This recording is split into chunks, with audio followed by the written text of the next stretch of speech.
If you're a creator and you've been doing this for a while and you're starting to feel like the burnout slowly start creeping in a little, it's not how it was in the beginning where it was all fun, it was exciting, you just couldn't wait to post the next video and so forth, but now it's just sort of become just this is what life is. I want to help you because most people in this situation think the only way to escape burnout is by going and just taking a holiday or taking a break and just be like, hey, I'm going to stop content for the next 6 months, or I'm going to take 2 months off, or it might even just be 2 weeks or something, right? The challenge with that is that most of the time we find we go on the 2 weeks, it's awesome, and then we come back, and sometimes it's even harder to get started because we're building up, they've got to build that momentum again, keep it going. What can also happen is we get back into it, and then a few weeks into it, we're just almost back at that same state.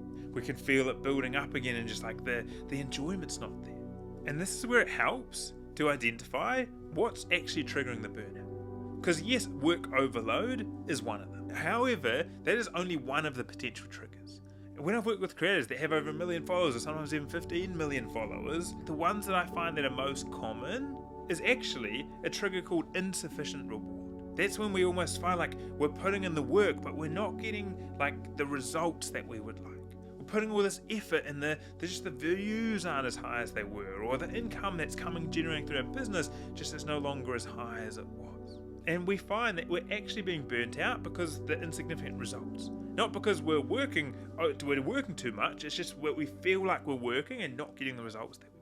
Another extremely common one that I find in large creators, right, especially that have grown their audience and then are trying to pivot to something new or they're trying to start something new, is lack of control. It's almost that lack of control of feeling what they can actually post.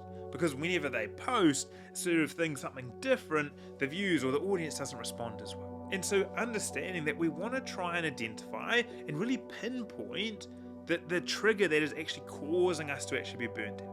And bear in mind, it could be a combination of all these different ones. These are just a couple that I find that are most common in the content creator space.